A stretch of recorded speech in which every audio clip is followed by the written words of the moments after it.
Hey everybody, a little of Paul Rogers and Bad Company. I'll tell you what, saw the boys back when they did their first tour through the U.S. right down in Austin, Texas, back in the day. So how is everybody? Just speaking favor over all of us. Thank you for tuning in. It's an honor to have you here. And hey, we're going to have fun today. We got a hot topic that, yeah, as they say, these are the type of topics that, we need to talk about. So we'll get around the coffee shop and, everyone get your favorite libation and we're going to have fun with this. So, hey, happy birthday to all those who are having one, and just welcome everybody. It's just an honor to have you here. I enjoy it. This is not work. This is absolute joy is what this is. And it's fun and I enjoy it. And apparently so do y'all. Hey, Kent, what's up? Good to see you. Bad company, badass. Yeah, I'll tell you what. And I got to tell you what, that concert, by the way, was phenomenal. ZZ Top actually was kind of like the star billing, but it was an all-day concert, went way into the night down in Austin, Texas, right on UT's campus on the football field, and it was fantastic. I mean, Bad Company, and when Bad Company came out, guess who came out with them? Jimmy Page. Oh yeah, baby. Fleetwood Mac was there, Santana, and it was a good time. Yeah, anyway, I digress. So what's up, everybody? Hey, David Castle, good to see you. Lucky Stone, hello, and Bosto to you. Bosto to everybody. John Price, good to see you. Truth Seeker, hello. Paul from Newcastle, and Susie Q, much love to you, dear. Blazing River, how you doing, brother? Eye of the Maelstrom, good to see you. Martin Heidi, oh, how are you? Nina the Mystic, she'll be on Tuesday with Trina and I. Smoochy, good to see you. And David Barry, boy, was that a great conversation yesterday. Great knowledge. We will have our time where we'll actually be in person. We won't be limited nor restricted. We'll be able to talk. It's going to be fine. Hey, Eric, what's up? Woke dealer, hello. Listening, living above. Well, that's the best place to be. Seriously, it's the only place to be. Mr. Excelsior, good to see you. Excellent. Jargo, good to see you as well. Posey, hello. Beloved Abstract, so you just got finished baking, huh? Smell it all the way over here. So thank you, everyone who tuned in last night to the Steiger Perspective. Oh, yeah. That's what I'm talking about. Yep. Hello, Knowledge Seeker. Good to see you. Lori, good to see you as well.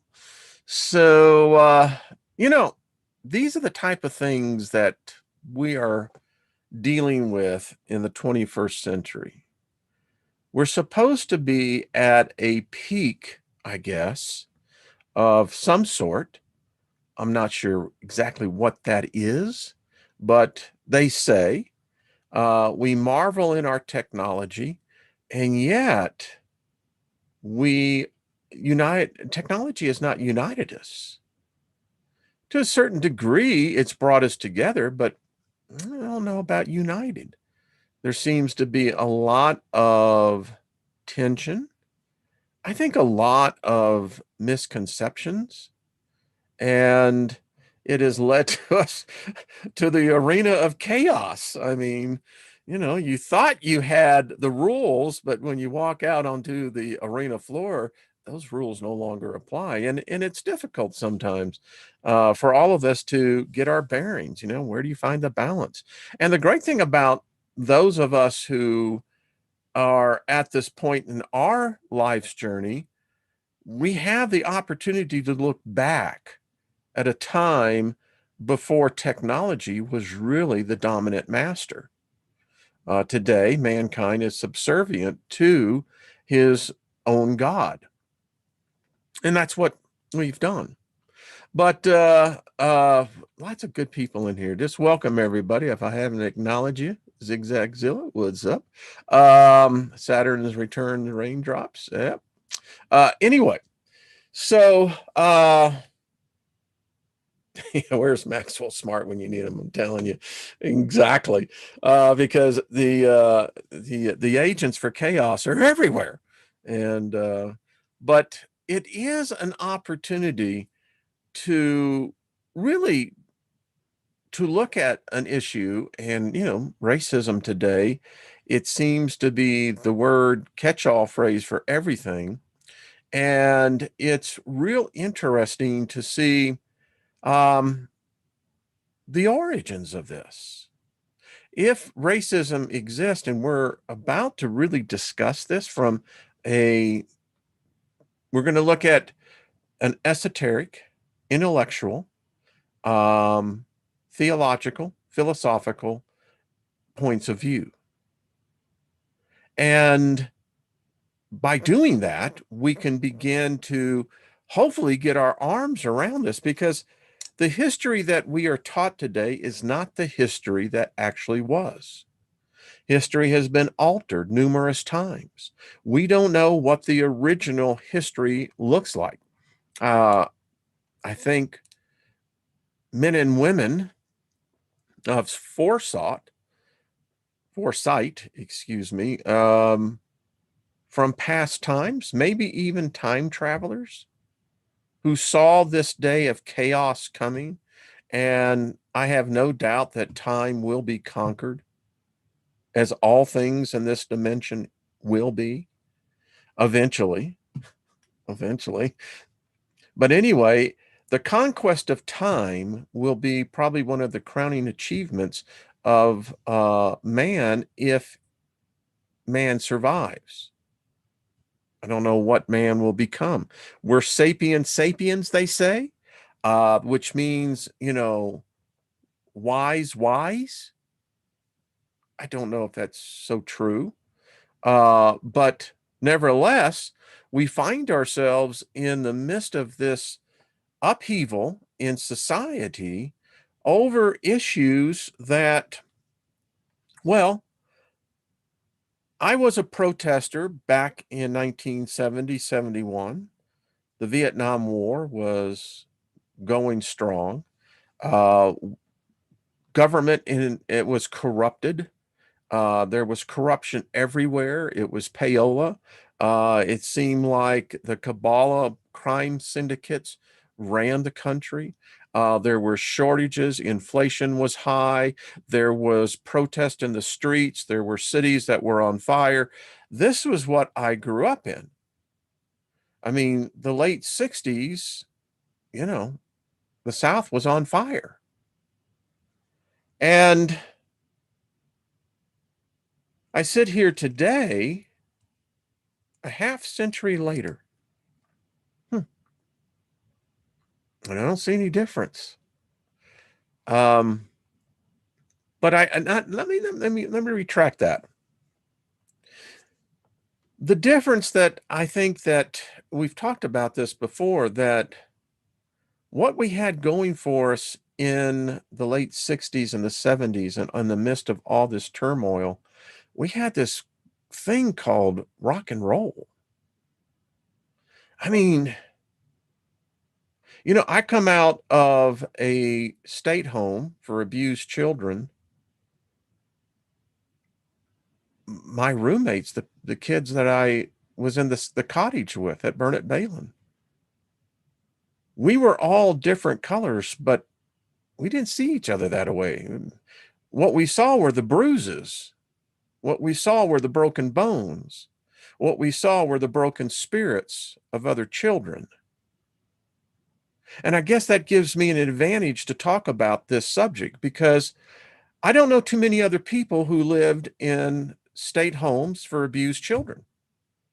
They're not, listen, I'll say one thing about Burnett Balin. It was not a bad place. Corsicana, Texas would have been far worse. It was worse. But, we were kids. We were children. And, the people today that are in such an uproar about how our society is so divided, it was divided back then. You know, I didn't have any advocate. I certainly didn't have any advantage. I mean, we bonded together because we were the throwaway kids. Society didn't want us. The state didn't know what to do with us. And when you got at a certain age, 14, 15, the state cut you loose. I didn't see any of these people today come to my rescue. There was no one out there when, I was sleeping inside a dumpster bin at the age of 15. No one's there.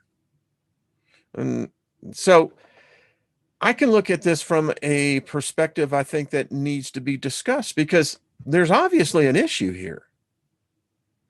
And let me get right into it, because, again, we're going to look at this kind of from multiple points of view on multiple fronts. So here's the interesting thing.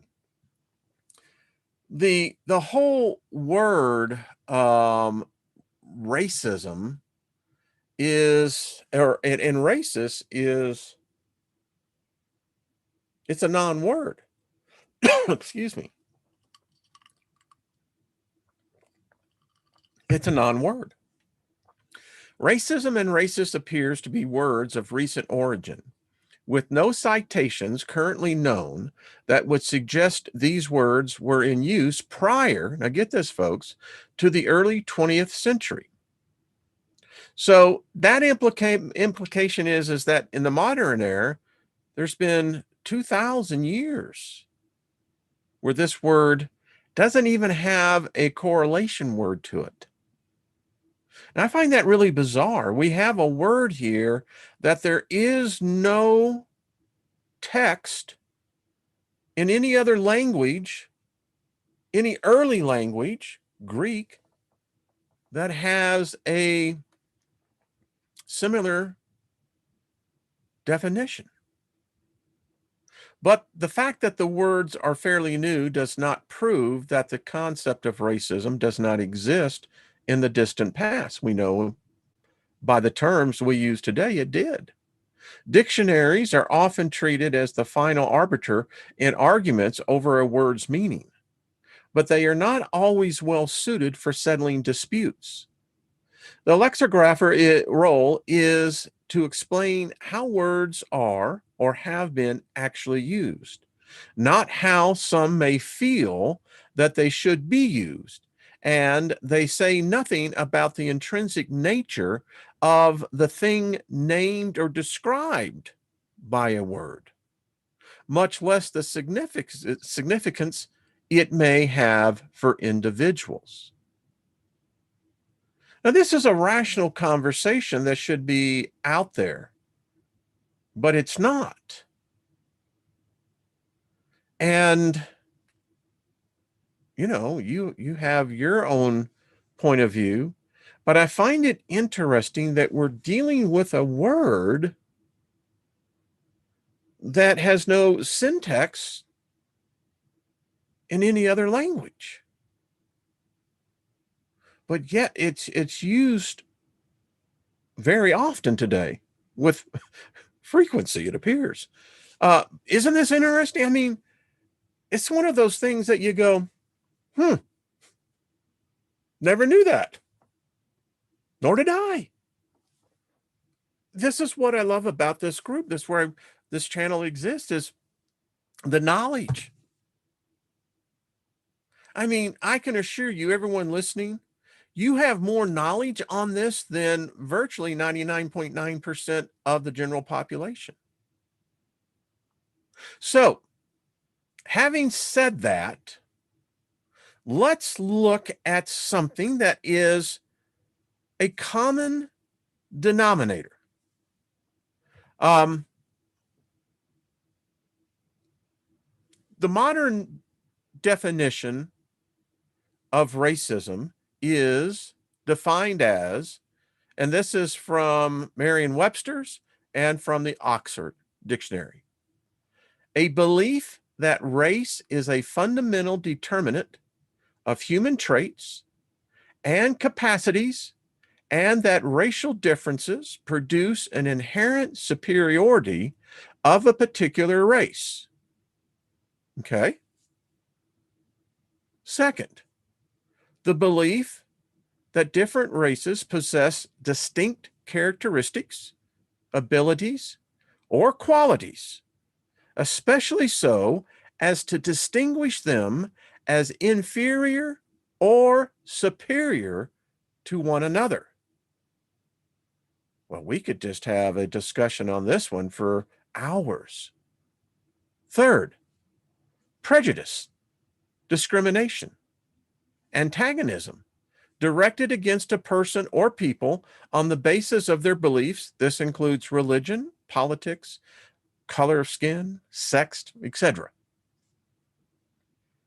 So I think that this would probably accurately define the state of affairs of the discussion of today in society, culturally, that we're facing today. And it's a dilemma. How do you resolve if, in fact, we know that we see this? How do you resolve it? What's the answer? And I think before you can come up with a cure, I think you really have to define, where did the origins come from? And more importantly, what continues this ever cycle that humanity finds itself in? So I asked the question of the video today, is religion racism? And let's just stop all religions.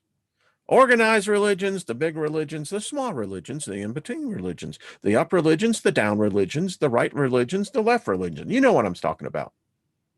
All right. Apparently so do the spirits. I mean, they are buzzing. All right. What is the point or goal of religion? It exists. So what is the point of a religion? What's the goal of a religion? Please tell me. I can't see the chat room, but in the comments of those who are going to listen to this in the replay, tell me. I want to hear, what is the point or goal of a religion? I put down a few things that I'll put out there. It is to convert you and make you different from all other humans. Is it not? You're going to convert to this religion, this belief. And once you're converted, if you define that word and it breaks out, it means that you're changed. And what that actually does, it now segregates you from the others of the human races. Because now you've been converted. You have this uniqueness. You're now part of this belief system that now has converted you. And that's why they call it a conversion. And in that conversion, it segregates you. This is the goal of religion. It is to segregate you. Now, we can already see that by the definition of racism, religion is racist. Let's go on. So you are now different than all the other humans. I have more people, more Christians telling me I'm going to hell, and they hold their big banner and they say, you once were like us. And they make quite the uproar about their distinctiveness, particularly of their religion. Now, in the context of religion itself, well, how do we determine what is and is not contributing to the racism that we're all discussing. Now, this is why it is racism, because now you could become part of the recruitment program. Remember, you're now in a special designation. And part of the deal, the contract is you are now required to convert others. Because if you don't, well, do the math. You can't multiply 0. So from this, we can basically say that all religions discriminate against others outside their beliefs. Because now we have pockets. And then within the pockets, you have pockets. I come out of Christianity. Well, you have 30,000 different versions of Christianity today. Baptist, Southern Baptist, Northern Baptist, you get the idea? Some even demand their followers kill. That's a hell of a deal.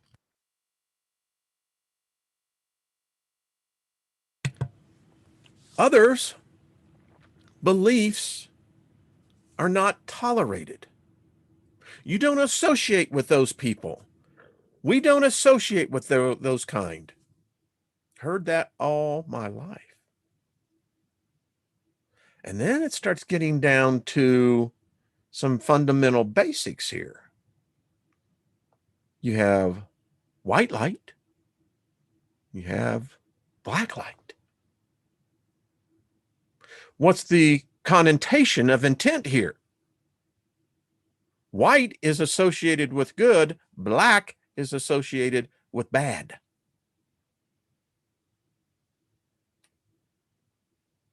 Are you seeing the tendrils?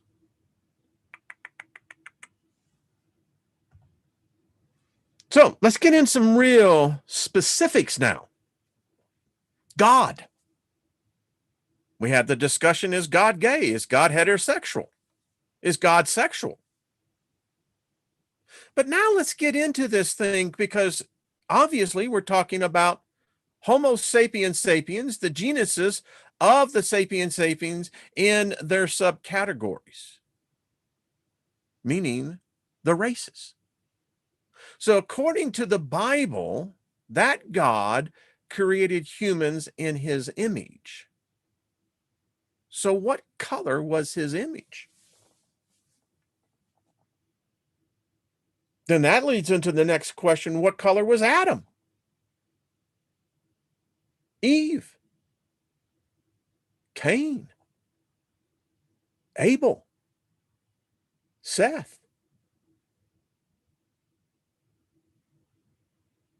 In the Western indoctrination and culture, these make-believe beings are all portrayed as white. But in the ancient writings, it is most likely that Adam, if Adam did exist, was black, as Eve was. Cain was black. The interesting thing, Abel was not, nor was Seth.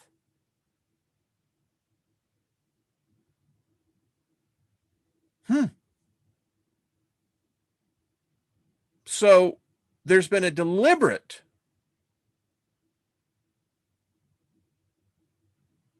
attempt to alter what may have been truth. So if we're talking about God and he creates man in his image, there had to be a color. So the question now, does the soul or spirit have a color? Now people will say, no, man, it's like white, Jack. I can show you that there are black spirits. There is a phenomenon known as the shadow people. They're black. You telling me they have a white spirit A white soul? Really? Then that begs the question then to ask, is the spirit realm segregated? It appears it is. Some say for our own safety. It's not what they've told us. Look at what they've told us all of our, how many centuries? Tell me. And it gets even weirder because now you put marks on their bodies to further separate them from the other races. I mean, seriously, do you think that the spirit realm is what? A collage of everything and it's just, homogeneous and everything? Don't think so. I mean, even if you go by the stories, and we're going to get into this more, there is something inherently wrong here. And you can begin to see how this thread has been completely ignored or forbidden to talk about. So the question is God a racist? Now, I'm using the Bible as the reference source here.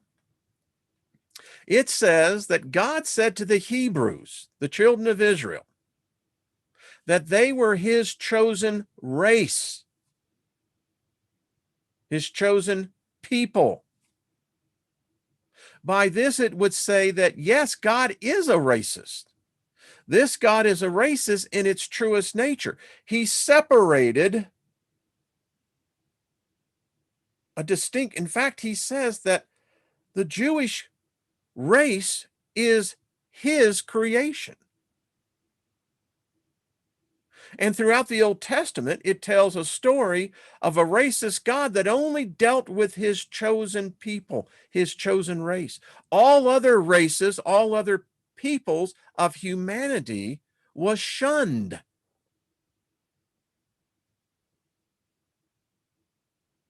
The Old Testament God spoke curses and ridiculed the other races. And we read the modern definition. We've discussed how this concept came about into this word. But folks, you got to look at for what we're dealing with here.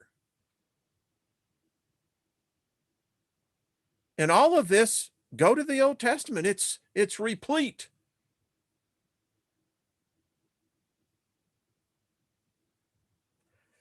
In fact, this God, the God that supposedly is the God of everything, required males to mutilate their sexual organs as a sign.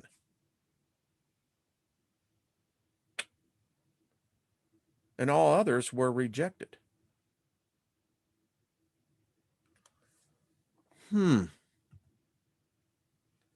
So then that would imply directly and indirectly that modern religion is racist. You look at the Abrahamic religions, Judaism, Christianity, Islam, all are white. Angels are only depicted as white.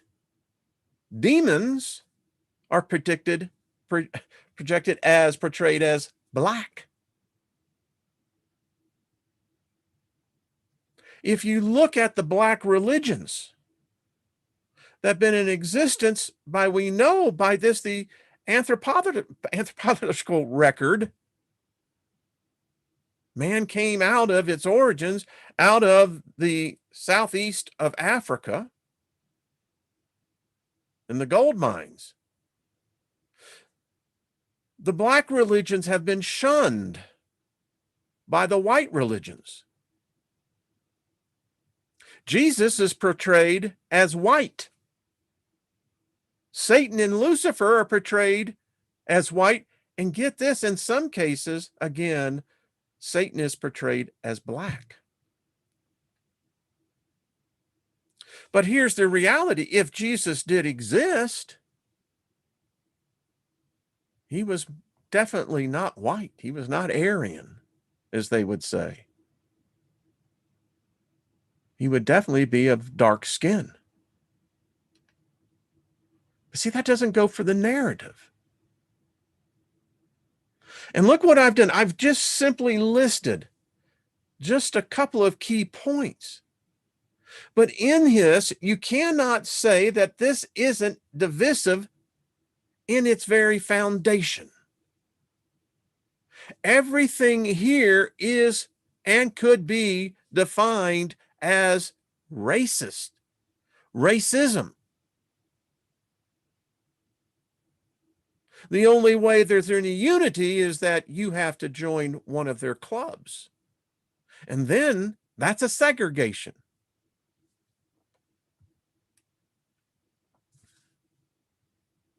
So, excuse me. So,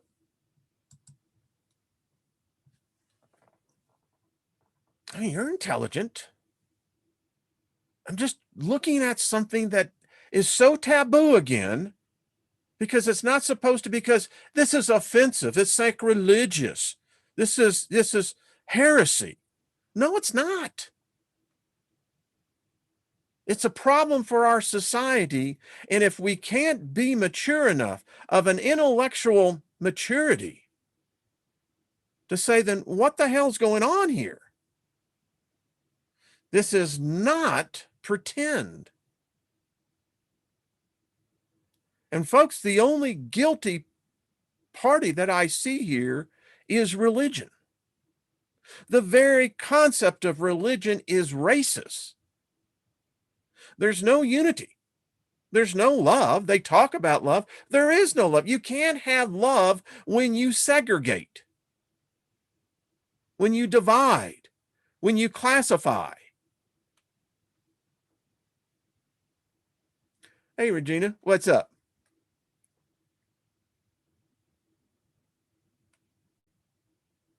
I'm just reading some of the comments. Y'all get it?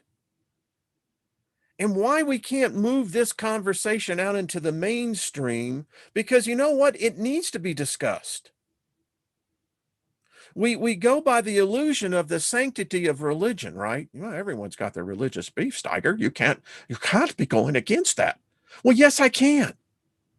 Because if it's an unknown cancer, you can't ignore it like we have. It's divisive. It bifurcates us. So, Eva wanting to bring out balance to this, because, you know, the Western culture has polluted the world's perception of spirituality.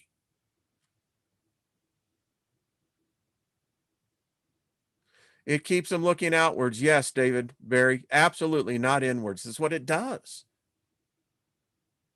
And then you walk around, and I know I was one of those people.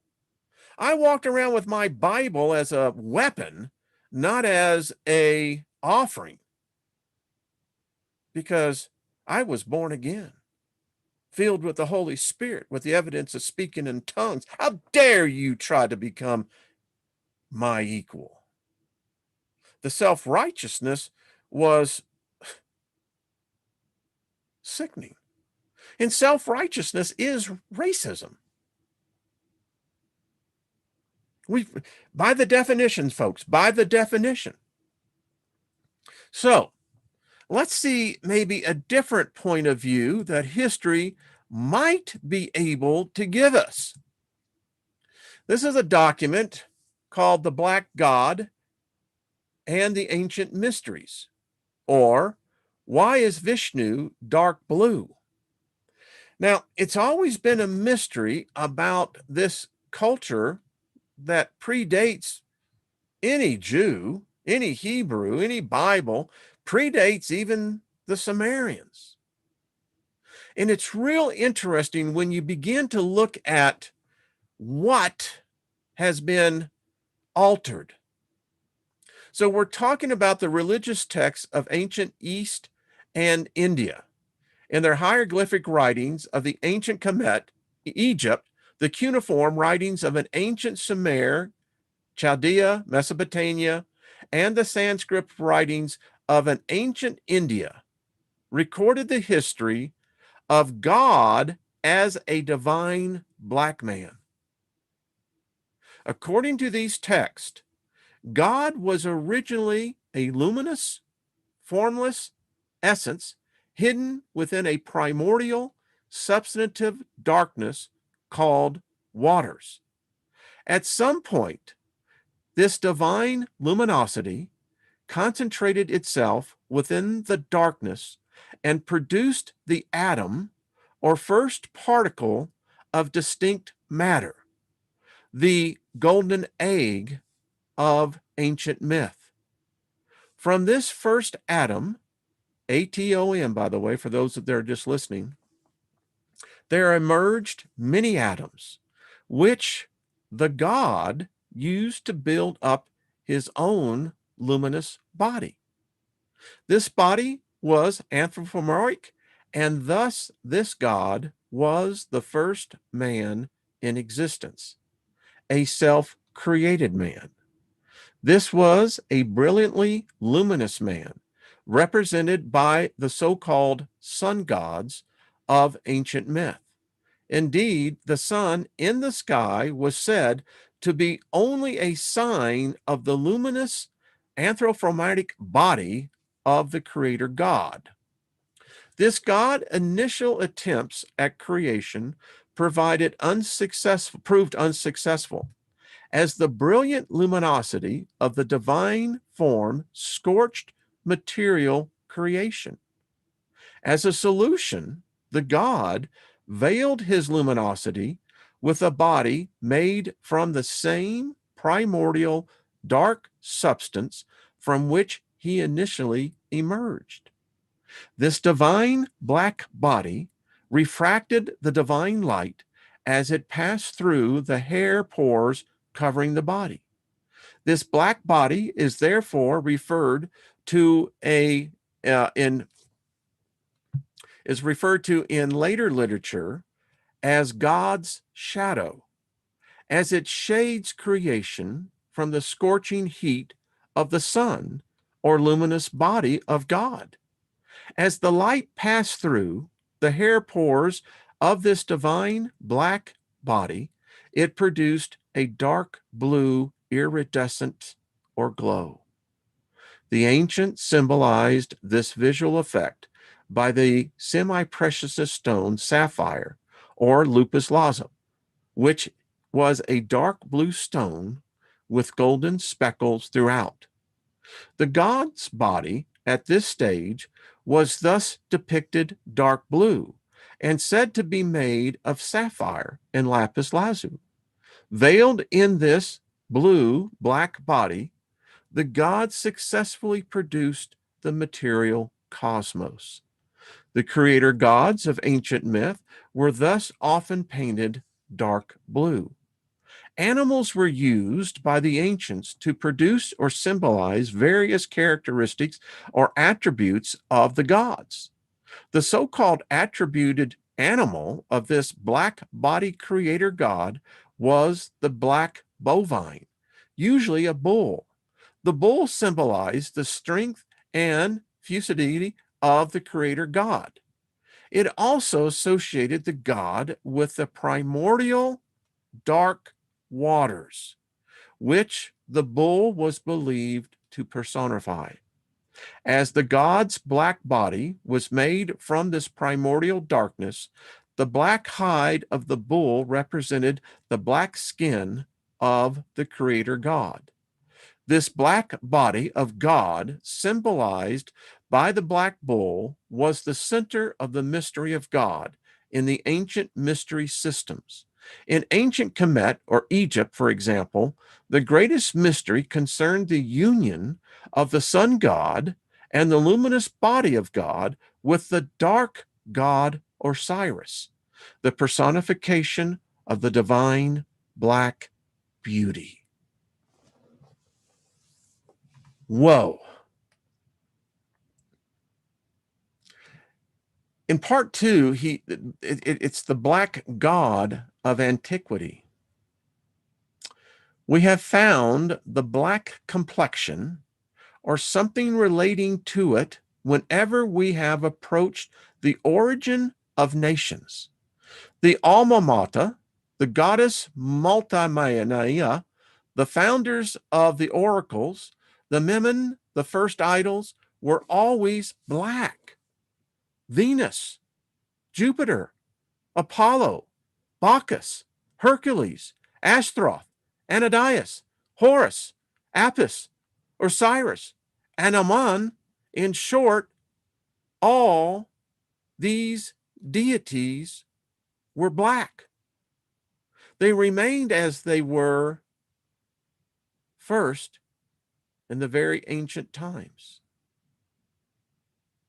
Now, this is really interesting because when you look at this in another sense of a word, the angels, how can we build everything out of a construct where all of these angels, these Teletubbies, are all white?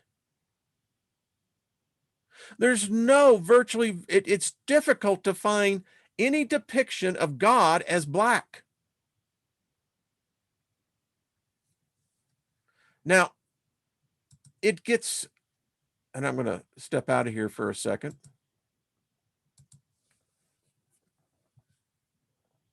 You tell me what's going on. You know, when you just step back and rise above all the white noise and look at this for what it is, there's something seriously wrong here, folks. It's like they have completely inverted what was the original world into this hellish delusion, where what we think is holy, sacred, is the cause of humanity's racism. And humanity has a problem with racism. But you can see, since religion has dominated man's consciousness, particularly this pathetic one, for 2,000 years, it's ingrained in us. And we keep going back to the same sickness. Well, it's a beautiful day here. Let's open up with a prayer. All the church bells are ringing, and now we got people speaking from the towers. You know, why? Well, because, you know, Wayne, it's the free will of everybody to have the right to believe as they want. Fine. But if it's a cause of a cancer, then it has to be dealt with. I don't know, Blazing River. I do not know how many times it has been inverted. Quite a few, no doubt.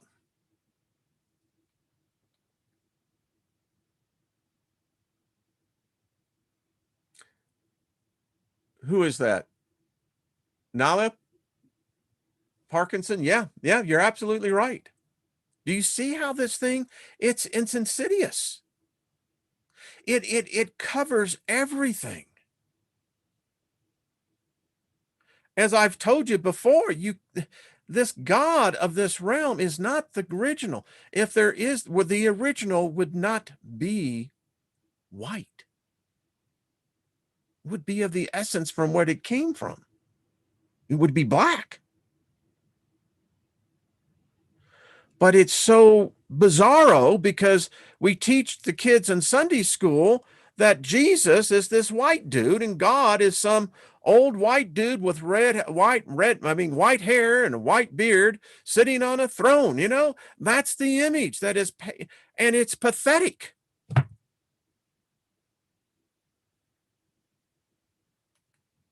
And I'm just bringing it out. It's time we have a discussion about this. And the religions themselves need to start addressing this. because it's never going to be resolved by forced measures, by asinine theories that are going out there. No, we got to begin to address this for what it really is. Where is the systemic root of this? I think I have demonstrated intelligently, with balance, discretion. I believe I articulated the value proposition beautifully.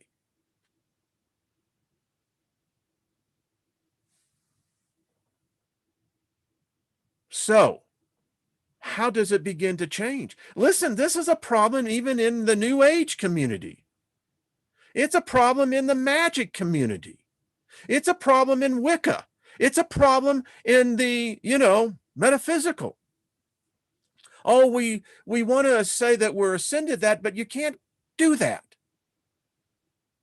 You can't leave your trash and say that someone else is going to take it out. And you know what? If you leave your house to go out and, parade yourself as something that you're not, that trash is stinking on the inside of you. We all have to deal with this. Listen, it's a slap in the face even for myself, because me in the circles that I was with, why, we were so goddamn self-righteous. Oh, we'd love our black brothers, and we would bring them in, and but hey, at the end of the day, we're all white because Jesus is white. Sucks to be you, but I mean, if you adapt to our religion and accept Jesus as your loving Savior, you see where this goes? I could just say the same thing with Allah. I could say the same thing with Jehovah. Is Jehovah white? If he's representing the Hebrew people.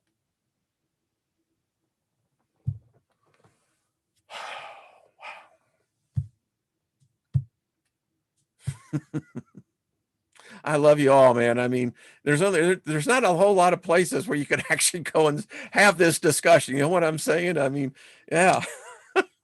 But I believe that there is some validation. There is some validity to this. I mean, I read that Bible for 50 years. And over again.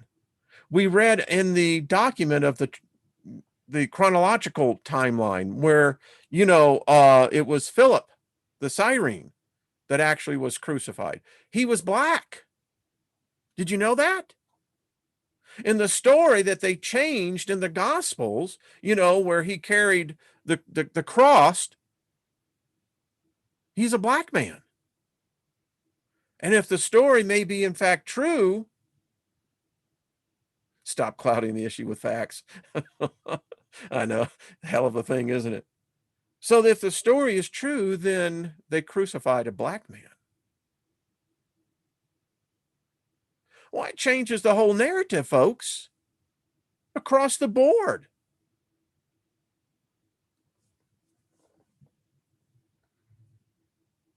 Some say the giants were black. The beginnings, they're the originals, the Nephilim. It was through the crossbreeding with humans that they eventually developed, what many people see today, the red hair. But many of them still had dark skin.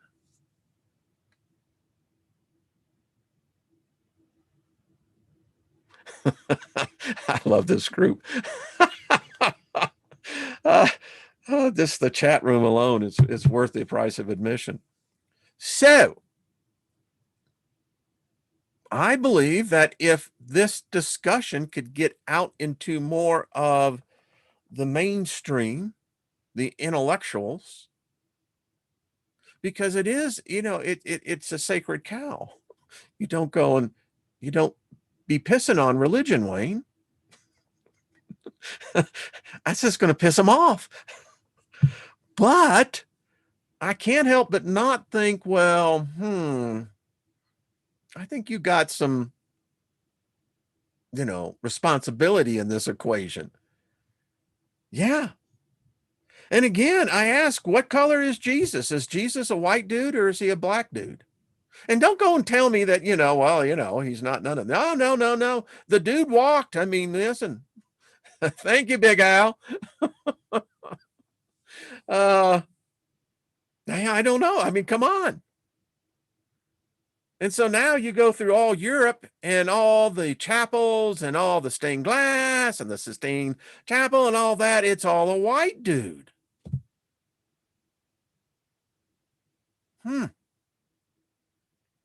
Well, I think we got a problem here. um,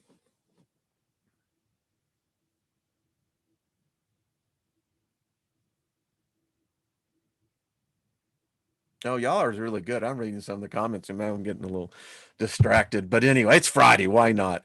So there you go. I think that if you're going to promote a theory, which CRT is, it needs to be balanced.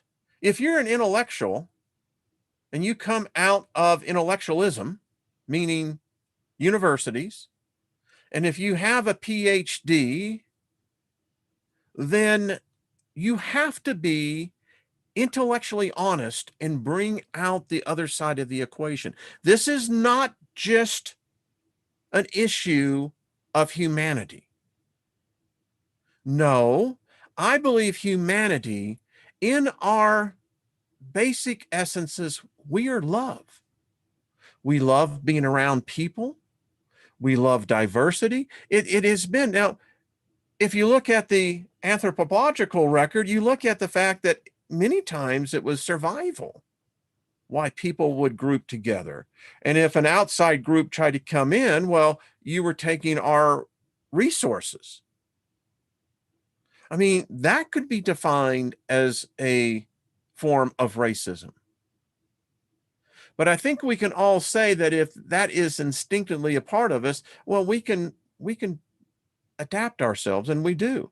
When I was a hippie, I'm still a hippie. I'll never change that. I came into this world as a hippie and I'll walk out as it. Smiling, by the way. Now, there was a commune outside Taos, New Mexico. I look back and we were all of all different races. I mean, I look at the era of rock and roll. Buddy Miles, as I was playing, Hendrix. There's just a Billy Preston, and there's just a number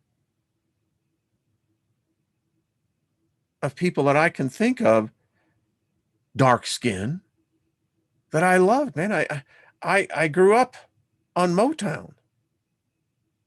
James, I know you're no longer here in this realm, but brother, I love you. James was my brother. He was my roommate. I shared a room with him. James is black. He taught me Motown. Yeah. Yeah. Here's this little white dude, man. And I'm digging out on the temptations. And I mean, yeah. I took a chain to my back to protect that brother of mine. So I can speak about this subject and speak about it in what I think is a fair, rational approach. I believe that this can be resolved, but we got the real big kahuna there, religion. And that's a sacred cow that won't be barbecued anytime soon. Okay. This has been fun. I hope it's been fun for y'all. I mean,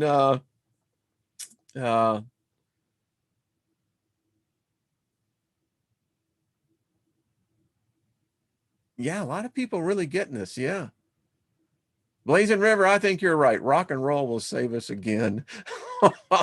I actually met and got to know Lou Rawls, Lady Love.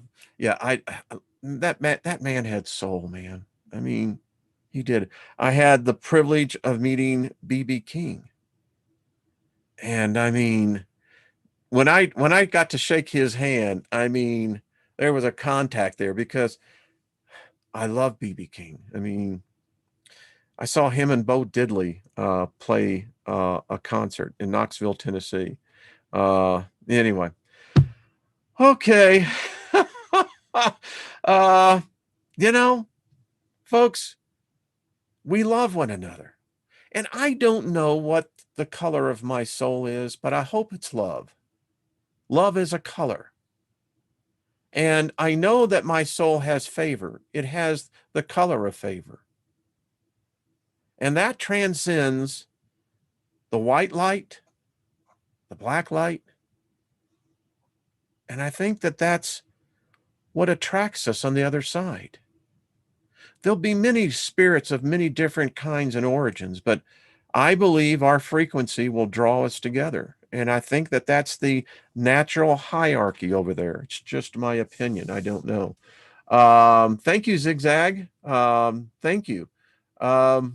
Much love to all of you.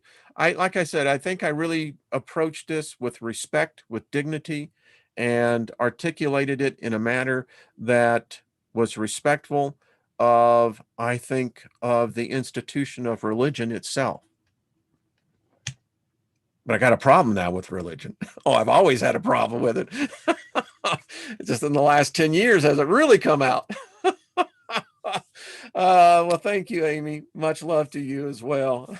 All right, folks. Well, kind of, let's see. Love the Steiger perspective yesterday. Thank you, Ruben. Thank you. Yeah. It was a hard hitter. Woo! Lots of scary stuff, man. I mean, scary stuff. But this is why I dig this. It's the balance. I mean, we can work here and potentially come up with, I believe, a potential solution. How freaking cool is that? I mean, if it's an idea, and if an idea is a seed and we plant the seed, yeah, should be pretty cool. Okay, folks. Well, I'll see you on Monday. Have yourself a great rock and roll weekend. And let's see, tonight I think it's the Andromeda 7 Celestial group over there, and Robert V and the Soul Tribe tomorrow night. So check them out. And let's see. Yeah, everyone have a great weekend. Thank you, Grace. Thank you. Elta Berry, thank you as well. Lost in Space, all of you. Much love to all of you. You're such a loving, healing group. That's what I love about this. I mean, you walk into this group, it's like, walking into those healing waters, and you're going, oh, yeah. And we're still on the shallow end. We're not even in the deep end yet. Thank you, Angelfish. Much love to all of you. All right, Nina, see you on Tuesday. Looking forward to that. She has a live show on Sunday, 6 p.m. West Coast time. So, all right, folks. Martin, Heidi, much love to you, everyone. Gary Baxter, see you. Gilbert, all the rest of you. Much love. We'll talk soon. Bye-bye.